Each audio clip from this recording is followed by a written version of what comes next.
My name is Fred Montgomery. I grew up with Alice. We live down.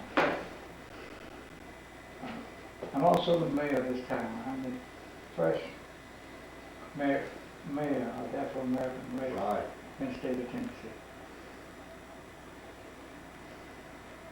The tombstone out there you saw is where Alice is buried. In just 30 days after we buried him there, this big picture came, sent to us from Gambia Africa. And her name is Binta Kente. Kunta Kente, 6 cousins, 6 generations. I used to ride with Alex. Got a chance to meet her. Binta is around 105 years old this year, yet there was more than 100 years between Binta and Kunta. Up there on the wall, way up. All the pictures, all the people up there are from Gambia Africa, except for us. One day he walked in this building, and this picture was taken out there in the front yard, that was before we finished the grave site. And when he walked in, no one spoke but the chief, and this is the chief.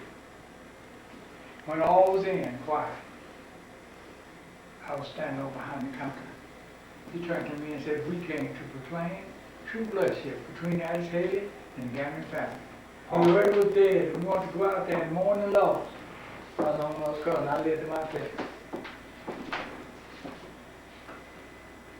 No one stood on his feet out there. They began to chant some kind of song. It was in the Mandingo tongue, I suppose.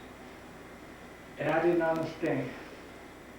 And I looked after saying a little while, I began to see the tears coming down their faces. And all at once it broke loose.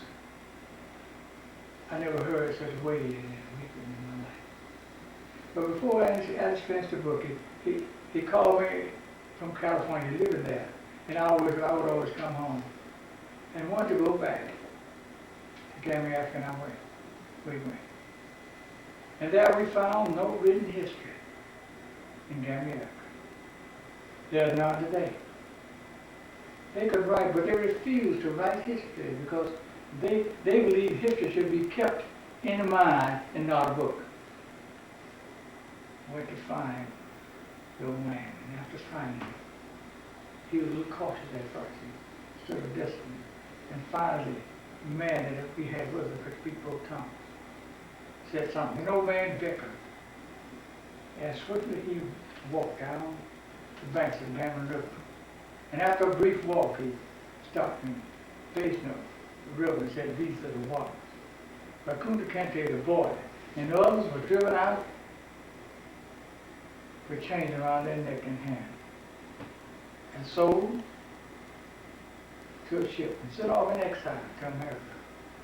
He said, "We heard that less than 2 hours' time, men of their necks began to bleed from the chains and hands." Alex and I found out that there were 97 slaves put on this one slave ship, and only 25 were living when they got to America. You see, you just take the control. Many died from mistake, but most died because of travel conditions. Piling together, chained, couldn't move around. They slept in their own body weight. One writer terms it as if sardine was in a can. Disease would break out, and you could imagine this odor, slime you developed. And tell me that you would know when a slave ship would get close, and sometimes when the wind was blowing, you know it was a slave ship. Before you could really get close enough to see it, you would hear the waves and you could smell the odor. Dude told there was 2 mothers put on that ship with child. And there were childbirths at sea, but soon the mothers were dead, laying in all this slime. Babies still living. No doctor. Went down and took the chains off the dead mothers. Took them and live babies and fed them. It was some awesome time for our people. But Alex wanted to know who was the captain of that ship. We flew home, Alex to California. I came home. 2 months, Alex wrote me a letter, and in it was a clipping which stated the captain of that ship that broke come to Kente across, and others, was John Newton. And John Newton was the man that wrote the song that we sang last Sunday, Amazing Grace. How sweet the sound.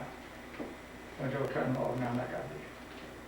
I was up in the upper room there, and I threw it down. Then I went back just to see what he was going to say.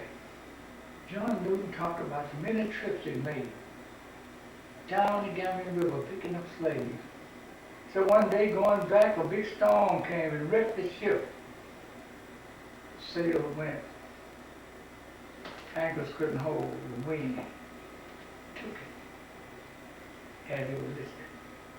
He talked about how afraid he was. That there he was the main authority.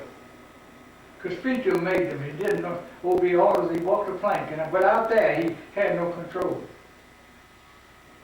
He said, after days, the wind ceased and the waves settled. When the fog faded where I could see, he saw land. He spoke of how glad he was to see. He thought he'd never leave to see land. And there he got out, leading his crew, waiting. And as he got midway of the distance, he said his life came up before him. He said he remembered clearly hundreds and hundreds of slaves throughout his career he had thrown on. He said he remembered those 2 mothers in Liberia. He said there was some he had thrown over alive, and again he heard in his mind the dust screams of the shot began to crush the bone. Then he said his whole life came up. He just spoke out. What kind of wretched life I've lived. What I've done. And then he was so moved and so guilty that he stretched those hands out above and looked in the sky and said, what kind of grace is this? Satan means best up there. Well, you don't want to tell the land. Fell out there on his face. God had met him out there. He depended on the God. He said God forgave him and saved him, got up, left his crew, waded back to his ship, climbed up in it, walked over to his desk, and that's when he wrote, Amazing Grace. No wonder. This was after repentance, we must remember that. I believe God's Spirit breathed on his hand that he wrote it. Because that's more than 200 years ago, he tell me. And yet it still stands at the foundation of the spiritual music in our churches. I understand that John Newton wouldn't go back no more. He quit that kind of job and became a preacher and preached again slavery. Oh, it's amazing that we have a God. I don't care how mean and how powerful we think we are in a moment's time. It changed.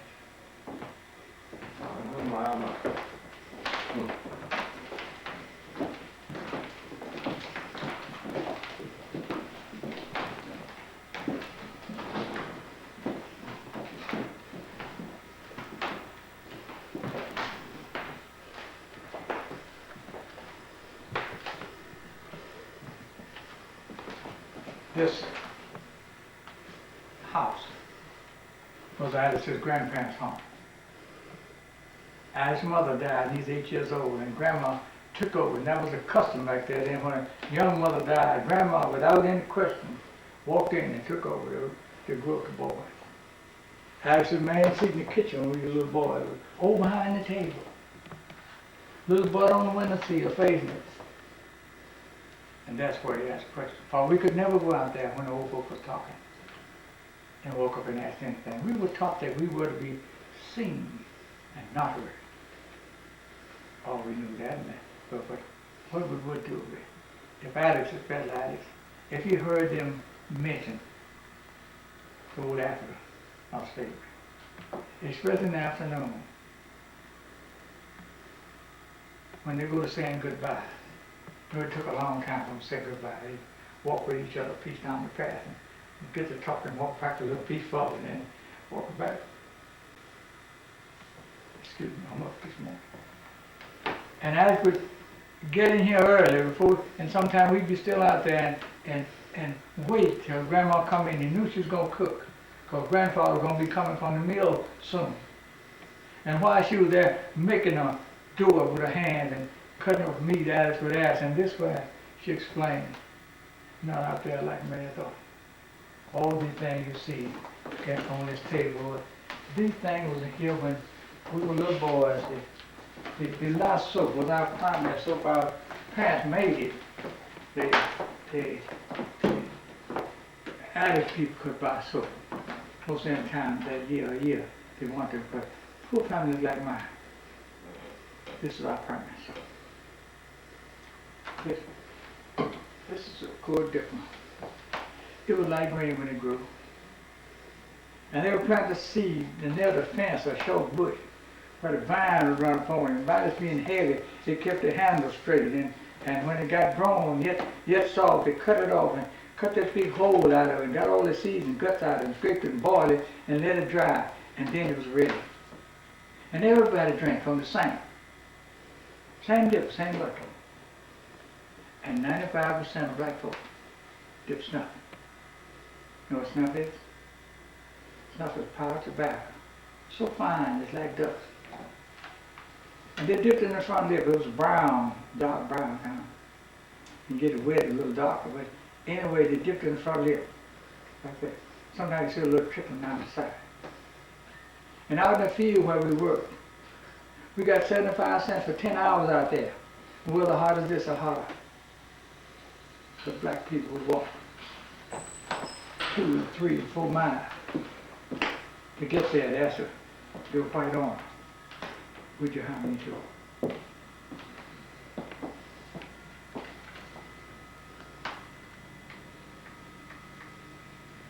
We would look for sometimes 15 and 20 minutes he would hide. And the land on never hide with one water boy, and one bucket, and one dipper. And out of 15 and 20 sisters and brothers with that snuff, can you imagine how this looked? We get way over here on this side. We could try to find places they didn't get to. They dipped the snuff in the church. Let me show you the snuff.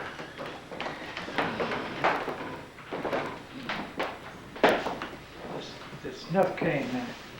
This little box of snuff cost a nickel when that is now was little.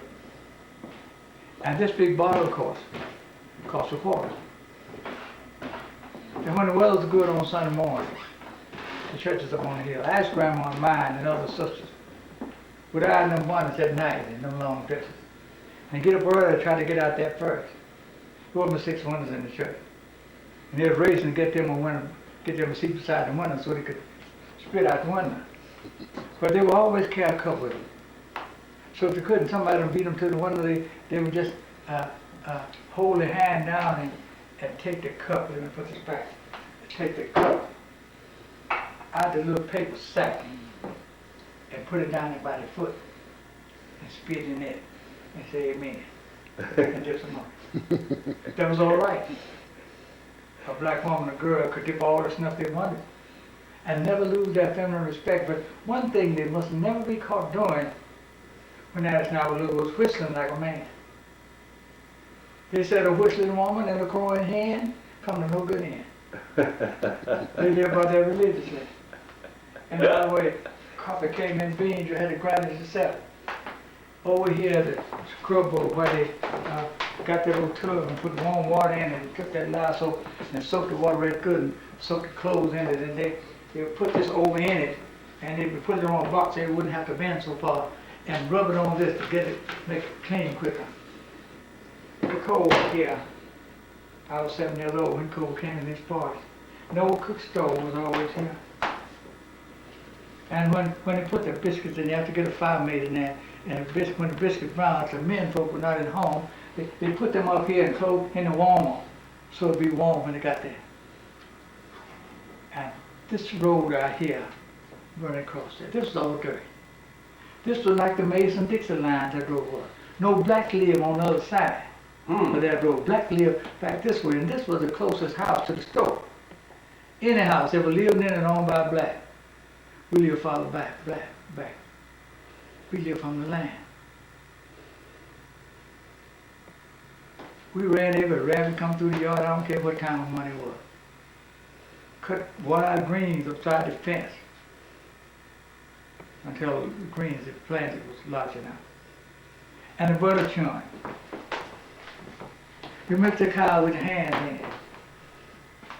You brought the milk in the strain and put it in jars, and about a day and a half to the milk would clabber, and then they'd move it and put it in here and set you down there. Cut them down. Mom said it didn't take long. They looked like an hour to me. And finally the butter would come off the top.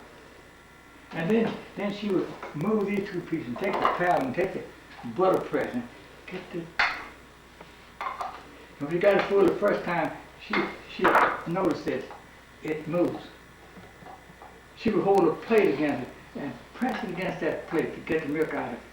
When she got that firmly done, she pushed it out and this print would be on the butter. This was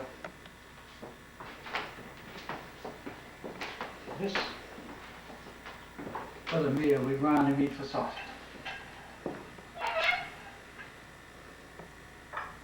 My dad said it took 5 hogs for him, for the family. He's about right. When he got it all ground up, he had another 2 tubs, almost full of ground up meat, and then they had the pepper hanging up, ready for use, and the sage, the grape. And they would shoot Mama, Grandma, ancestors would cut up whomever it was, cut whatever pepper they thought they needed, and put it in a pan, push up in the hot stove, pot the right brickle and let it dry, let it cool off, and take the dough roll and beat it up right fine and mix salt all in there. And man, we could smell that sausage cooking too long. Jimmy Dean be sharing and come out. No problem about that. Come on.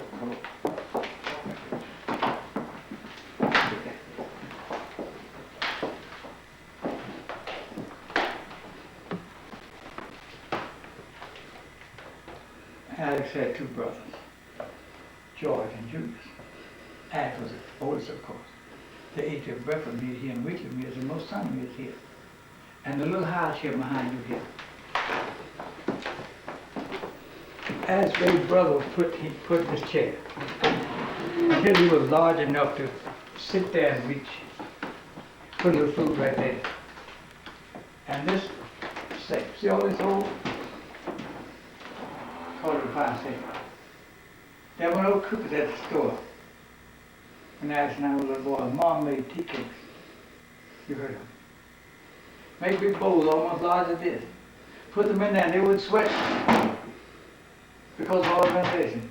And then close the door and then the fly would get into it. And this ice box. This is the first ice box I remember seeing. We never owned one. We were too poor. There were no Frigidaire, no freezers. No one to bring ice to your home.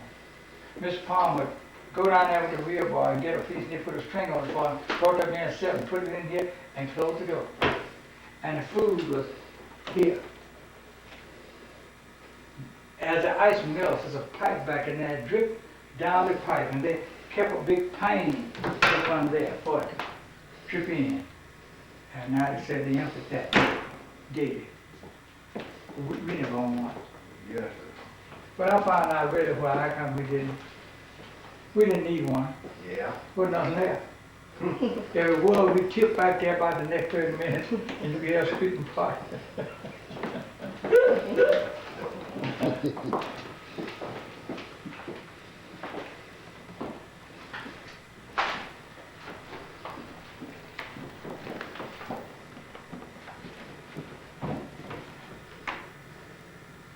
this tablecloth. This is handmade.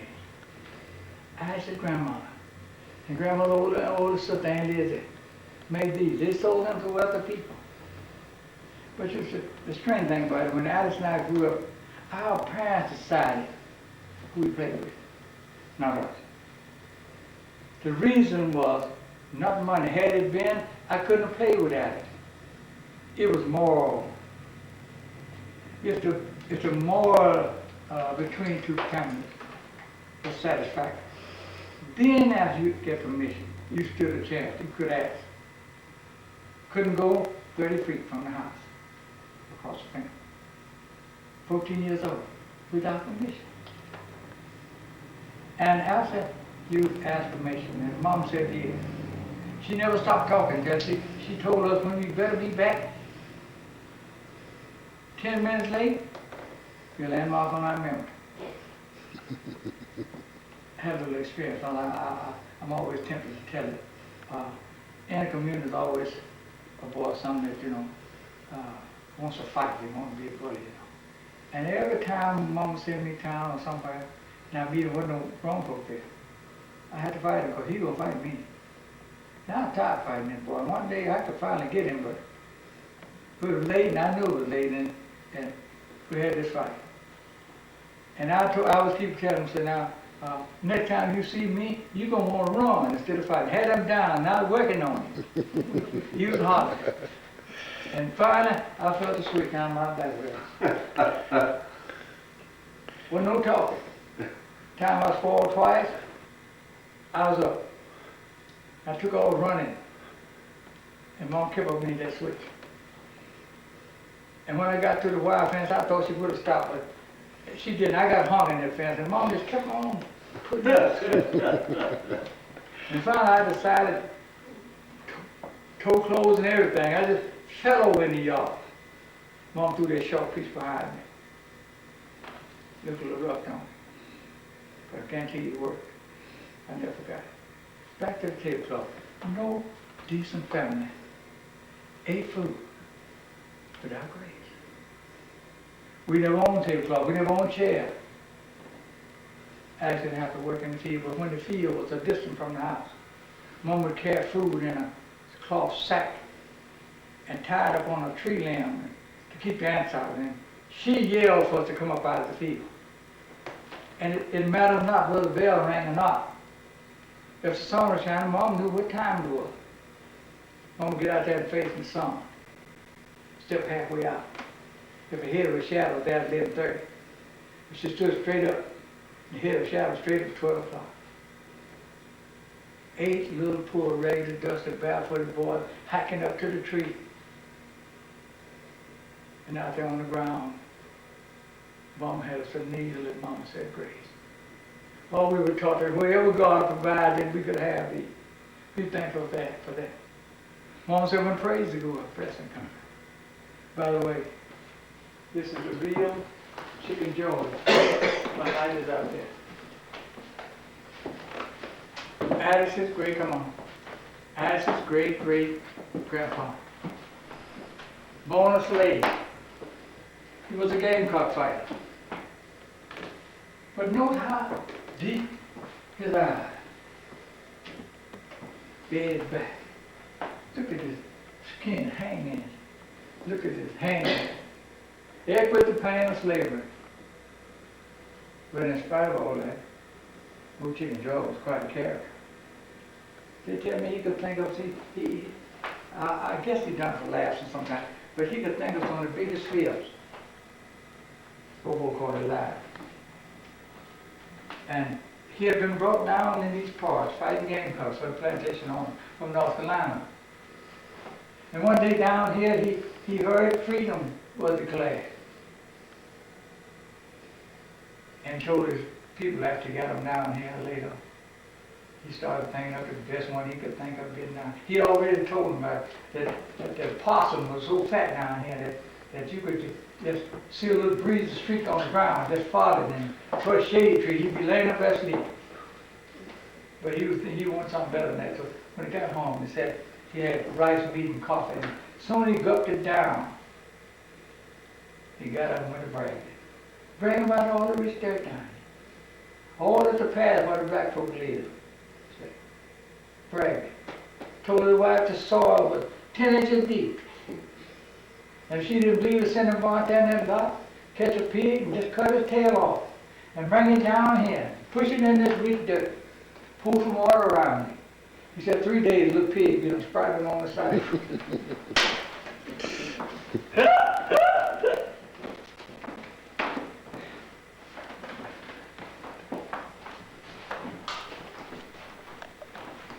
This room was called the parlor. We call it the living room now. Hal's grandmother had 5 sisters. And it was just natural, but all the sisters dipped the snuff I showed you back there. But Aunt Liz, the oldest one, she was the champion. She could spit that snuff farther than anybody in the family. She could sit over here and wouldn't have to get up, and that's a spit tomb over there. And she could, when she got ready to spit, she just put the 2 fingers sideways and just hit this spit tube. Out in the afternoon, when it goes getting late, the lightning bugs come. They'd be talking. They'd take pot shots at him. But Aunt Liz she could drop one further than anybody. And we better not let ourselves like it. We just crawl around the house. Get over it. But this is the man that told us about Kunta Kinte. This is a girl. 13 years ago, I had 19 African leaders here from 19 different countries in Africa, and one stood in the door from the Mandinka tribe. This being Mandinka, when he saw it, he bowed down. He told me at that time these were alive. Up the Gambia River. 3 boat day rides, paddling upstream with a little village called Jufura. And he said they were there. He said the boy does not work. If all he does is stay close enough to the old man, to hear every word of tribal history falling from his lips. So when he died, this boy would be ready to take his place. Then he tells me that this old man carried 500 years of history in his mind. And he could talk to you 3 days about the history of his tribe and never repeat himself, and this boy must accomplish that. This chair. This was Bill Palmer's chair. This is grandfather. No one day ever be caught sitting here when he was around, not even his wife. I understand that culture is still being practiced. You see, they believe a man over a group of people. Man on. Mr. Palmer come and sit here and speak. You didn't utter a whisper, certainly not kids. We had to respect all the other men. You know what I'm talking about. Yes. But Will Palmer, the first Negro businessman in this town ever, so ultimately respected the neighbor would kind of lean back or not to encroach upon his being in other position. See how these seats arranged? Or when the neighbor would come to visit, their seats already turned. That they looked at him when he spoke, given attention and respect. This was the seat of authority. Yeah. And this is Will Palmer, the man that built the house had built.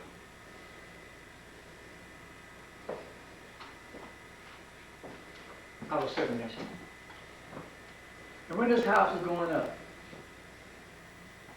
it was so out of the ordinary that a black man would have a house like this. The Ku Klux Klan started running crosses on the hill. Mom never slept those nights. Mom walked it slow. Mom was crossed with a quick Indian, long hair, in the dark, very small. Peeping out the cracks of the old house or the shutter to see where they're coming that way. Mom said she heard that every time a cross burning, a black would die before 4 o'clock. But the house went on, finished.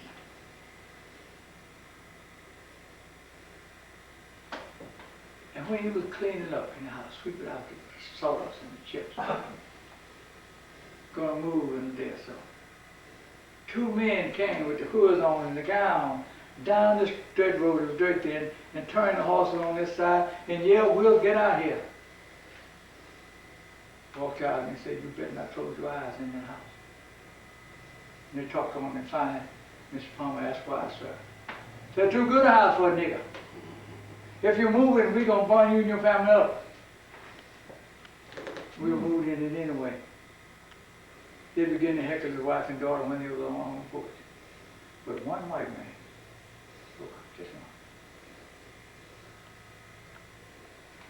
Old Dr. Henning, the grandson, whom in town was named after fresh teacher's man, told him to leave him be. He built a house with his own money. Back this way, 2 blocks, there was another dirt road running. Same direction this one, this was all dirt.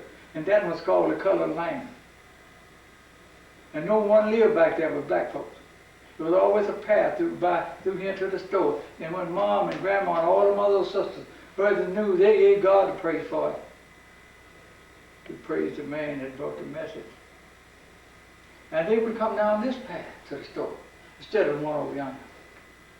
And stand out in the yard and call out many times till we heard the good news.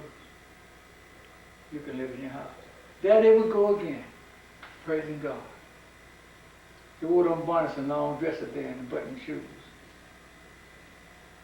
And someone would say, "We better have a song and a prayer before we part here."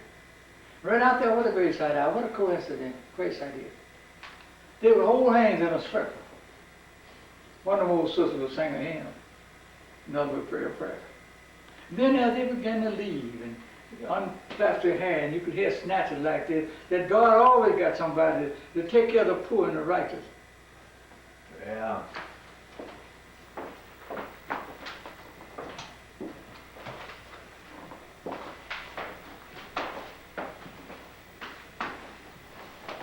Come on in.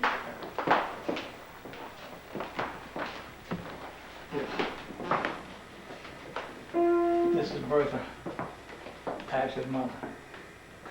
The first Negro girl ever leave this town to get to college. At first, to know how to read and play music on the piano. Her father sent to Chicago and got it. But there was no one around here could teach her to read and play. And he made a trip to Memphis and he made a trade with a black woman to come up on the local train and get off at the depot twice a month and walk up here to her house. Stay all night and teach and get her money and go back. She learned fast. And then both churches, both piano. People didn't rush home from the church if the weather was good. You hear snatches like this when the church turn out. Pick me up at the Palmer's house. There's a path crossing, the road went around that way. The women folk that rode in the wagon and buggies. She had this habit. As soon as preachers last take a seat after preaching, she and her husband Simon would get up right easy, quietly, tip out the door and come on down the path and come home. It was just screen wide. And you could hear it plain all out there. And she'd get on the piano and play different songs. And when she played that special song, all those people could come and gather around her. Sometimes many 50 people, black, standing, kneeling, sitting down. They wouldn't come in. And when she played that special song that they lacked well and knew well, "Lord, I want to be a Christian in my heart." They were singing, we some loud singing folks, you know that. Could have heard all over this little town. Wealthy white women would tell their cooks, when the weather was good to cook early today, Lee's gonna sing, and we want to hear it. They'd have her to cook early and eat, and then get out on the porch and wait and sit there under the tree in the yard, wait to hear the Negro tune off on, "Lord, I want to be a Christian." Oh, that was spirit. By the way, this is Simon. He asked his father. First Negro man we ever seen with a master's degree. And this is Alex.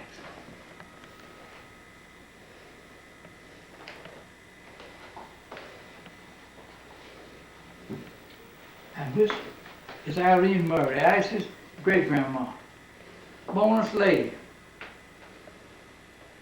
This is Tom, her husband, Chicken George.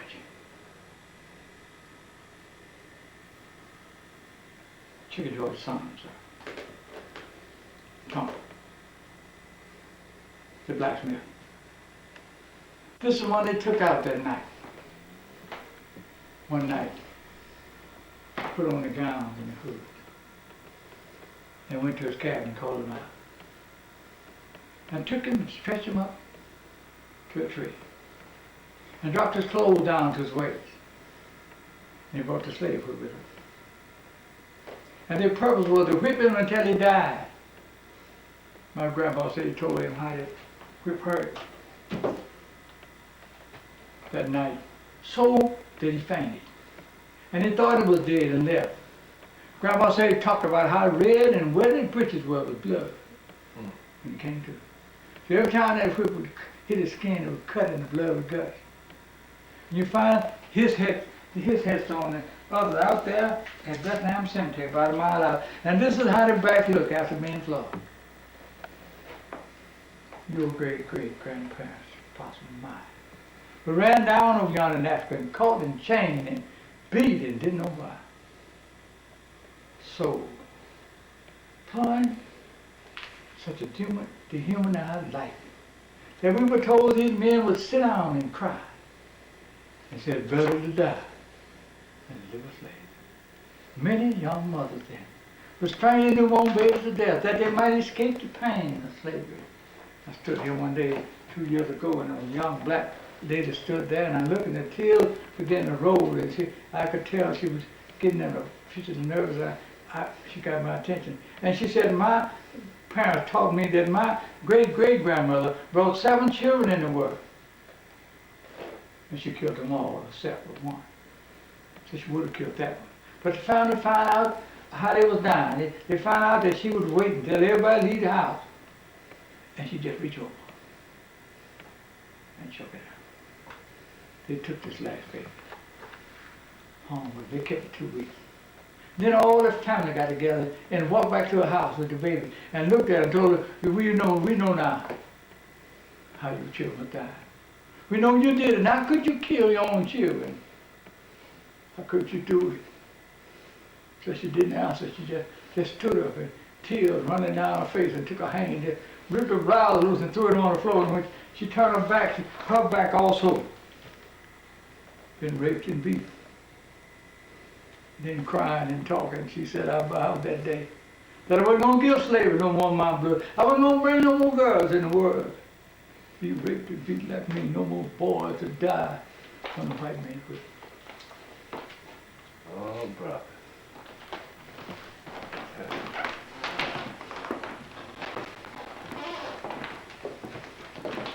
My.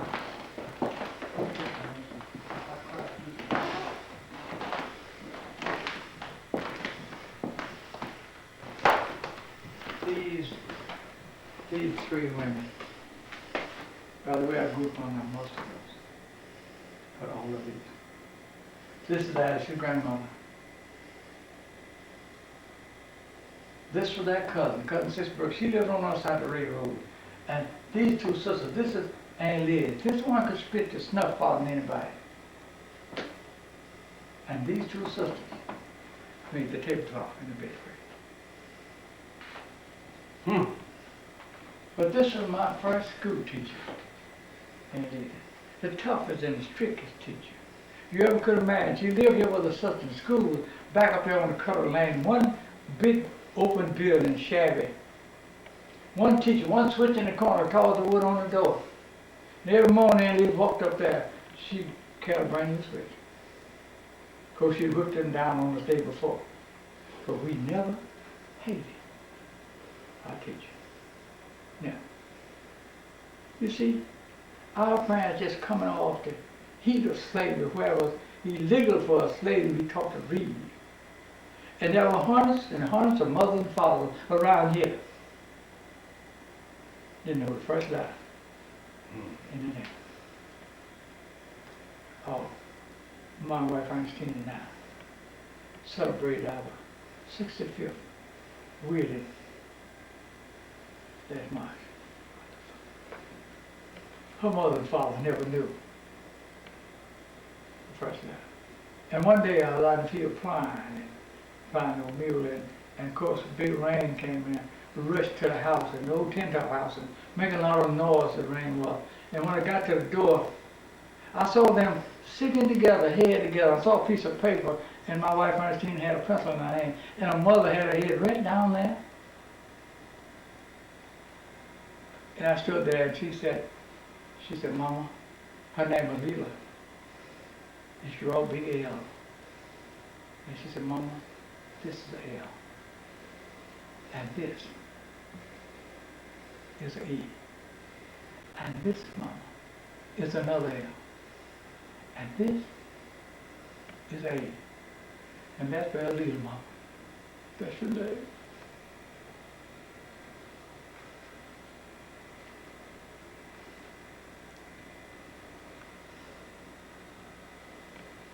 Our parents, knowing that they couldn't help us, they pointed our teacher out to us. And we were told that your teacher is the only one qualified to keep you from being ignorant, poor and ragged and hungry. And I know what that meant. Get around the path. And many times my mother would send me to town, and you didn't hesitate. When they told you to go, you went, and you came without hesitation. And I was the one that would try to do that 110%. And sometimes, before she get through telling me, I'd be leaning towards the store, and she would holler for fear I forget it. Boy, when you get up on the street and you see them white folk come your way, you get off. Walk down the street down sometime on the storefront, they had the apples in a barrel out there on a short barrel, smelling good, and the bananas hung on the stalk out there. And I could smell them, and I couldn't have them. Candy, 2 pieces for a penny, and I couldn't have a piece. I had 1 pair of shoes a year in the wintertime. Sometimes the shoe didn't make it, or sometimes I could feel the ice in the bottom, or either the sole flap. Many times, 13 kids in the family. That was sometime. I was ready to get up from the table. But it's all gone. I knew. She was our hope. We thought the greatest privilege in the world for the Negro boy and girl was just to go. My big sister and I was playing together. And we made a vow out there playing in the grass. And my sister said, I don't care if I do get a whipping, I'm going back. I'm going back to every chance I get, and I'm going to learn everything India teaches me. I'll get grown, and get me a job, and give me some money, and I'll buy me some brand new clothes. It's amazing how a girl thinks. She said, the first thing I'm going to do for it, I'm going to buy me a brand new hat. So I want the lace to hang down the back. I want lace border on my dress, and I want bows on my slippers. And then I'm going to get me a pocketbook. And then she showed me how she was going to be stepping. but I had a different problem. I had a big brother, and Mom couldn't buy, we call pants, now we call them breeches there. Mom couldn't buy 2 pairs. So she bought them for the big brother, and when it got too little for him, I got them. But about that time, you can imagine what happened. 2 holes in the knee, a few back here, and she tore this all past this, and took some dress strings, too big in the way, run across there, keep them up. And I said every day, I'm going to. But when I learn, when I get grown, and get me a job and get me some money, I'm going to buy me 2 brand new pair of breeches my brother ain't never had on, and they ain't going to let him wear. Couldn't want me anyway. But my feelings, our dream was so deep. The true depths of it was indescribable in a little Negro boy and girl's soul. You see, we lived on the land in White Man, and when I got 13 years old, I was considered a farmhand. I could only go to school, and there was absolutely nothing out there.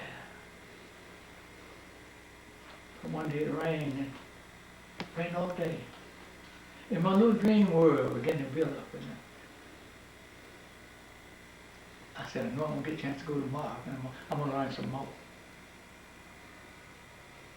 I walked in there about 4 o'clock, it was still raining, and I dropped some strings off there too big in the way, and they just dropped on down. And I got them and got them some water in that tub, and warmed some water, and got that lye soap, and washed them right good, and got them later on, and dried them out, and got them later on. I took the iron and iron, going to school. And I don't know how, but I know I woke up several times that night. Didn't want to be late, had to walk 2.5 miles. There were no buses, nothing to ride anymore. But it didn't make any difference. I got up. My little dream was still up. Put them on. About the time to land on, rode to the barn.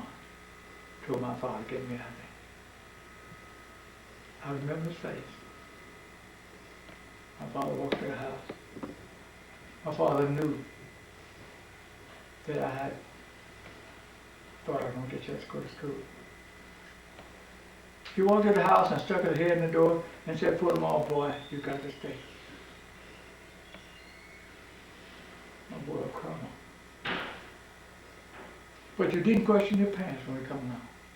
You didn't cry and protest when you were told to do something, even if you didn't want to do it. My mom stood at a distance of that wall, a little woman, long hair, little bony arm,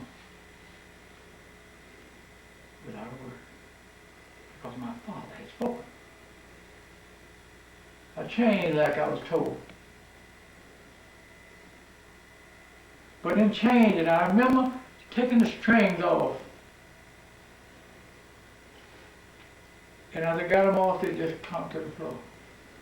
The only noise I heard was my tears dropping.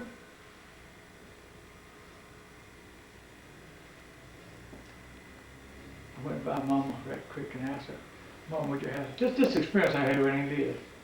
Mom, would you ask Papa, can I go tomorrow? And then ran and caught up with my father. Be obedient to his will all day. When I did get a chance to go to school. Aunt Liz was always talking about, my mission here is to rob the fields for the field hands. I didn't understand how I was a little fella, then I had to grow a little bit. And 2 weeks before school out, Aunt Liz had her own rules, and every 3rd grade, well, I've seen young men larger than you in the 2nd grade, trying to learn how to add and subtract. 30 years old. And it came in that morning. I had reached the 3rd grade and school was getting close, and we knew that.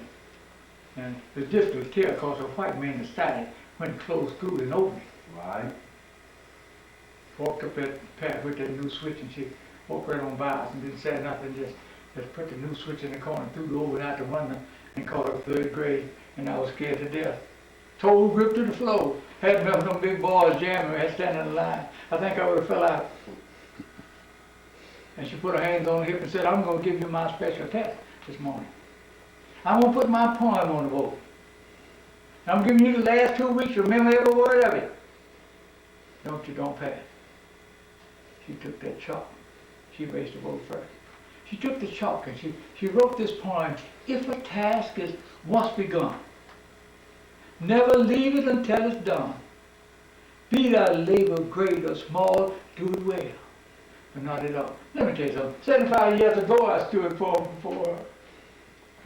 tribunal. Wouldn't be the mayor today this time, though. I wouldn't have been a judge here for 7 years. I wouldn't have been the first black resident performer in this town, in this county. Hadn't been with this old girl here. Thank God for her. I hear you. Even now in my 80s. When I take to do something healthy skelter, her life values is still down here, and it comes up.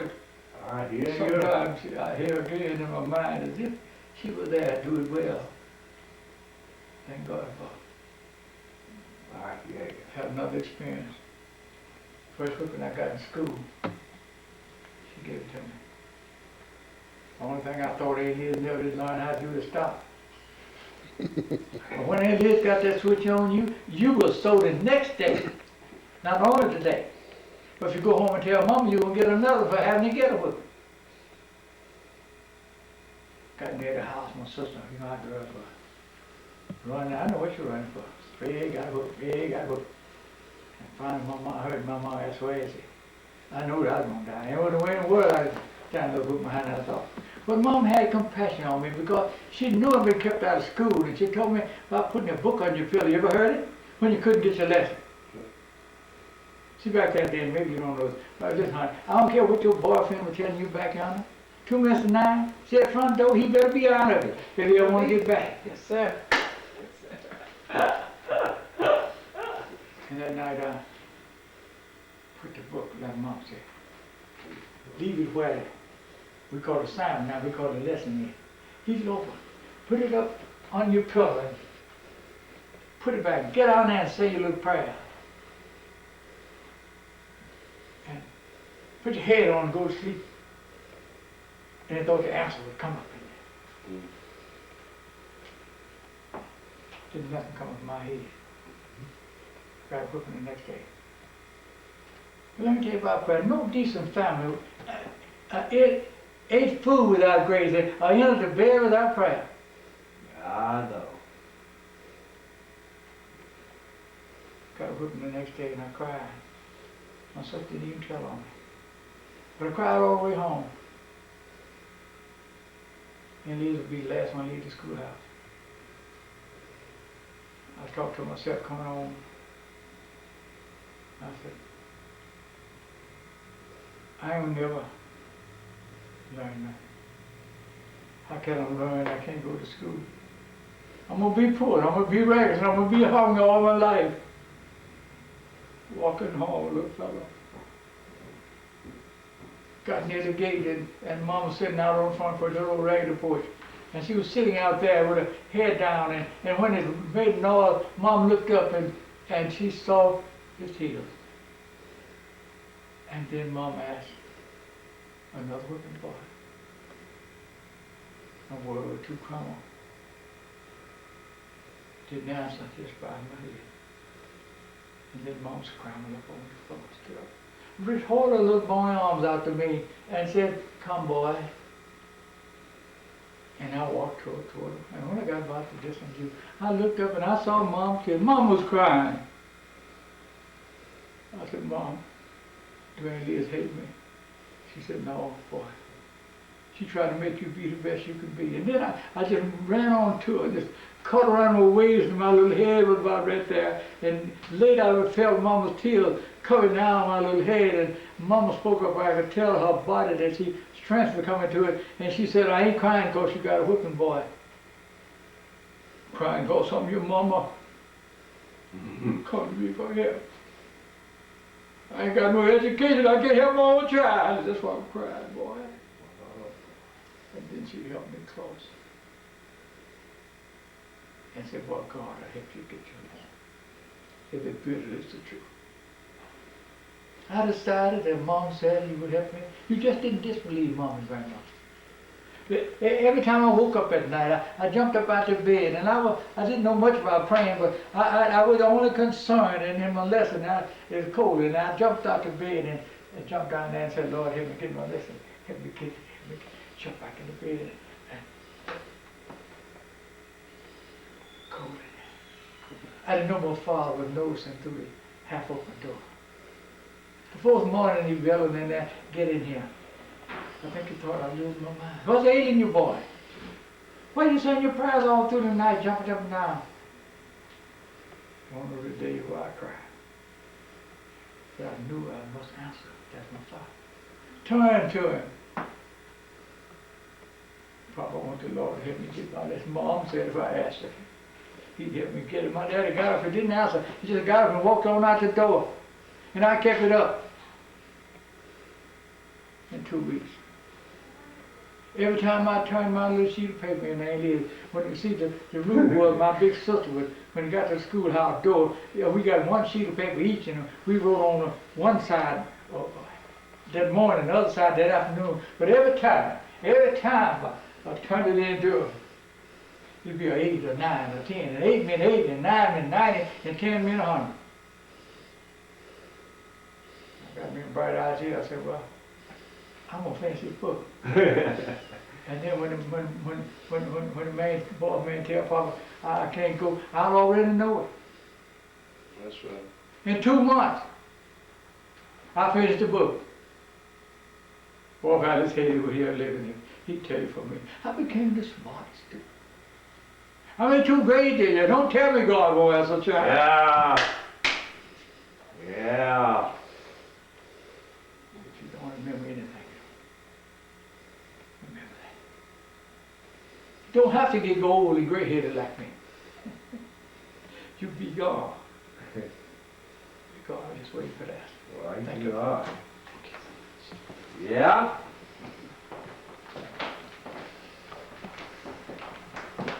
This is one of the first 8 telephones that installed.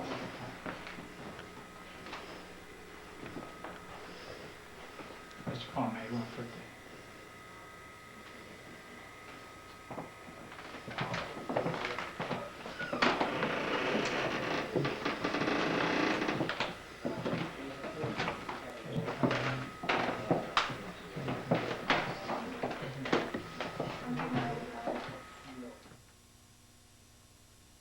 They couldn't walk on it. Yes, You know what knocked out is? About 39, it's about maybe about school. Yeah. Huh? So he never really liked that thing. Well, actually he did. Actually he did. Yeah, I want to get it going, but I have Yes, he did.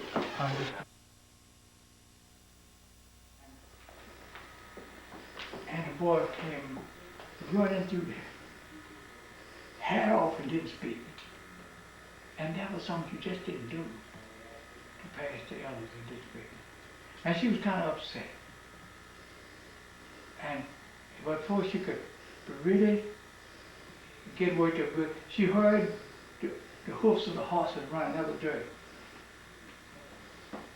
And she looked at me and had a conclusion. Then she knew the boy was running for his life. And she ran back this way, and that was toward the color lane, and she yelled, and Black folk had some kind, there was something in the voice. And Mama told my brother Jack to run, boy. And she told him. And he came back, and she told him, tell the neighbor, and it ran that way, and my brother Jack told the neighbor. But that night I was told that every black mother and father was on their knees about that boy. And later on, a month later, a stranger rode through on an old horse, looking for the woman he called his mother. He didn't find her. But he told others to tell her. The boy said he's all right. Or she went to church and said she got to be told. And they sung that same song. Amazing grace.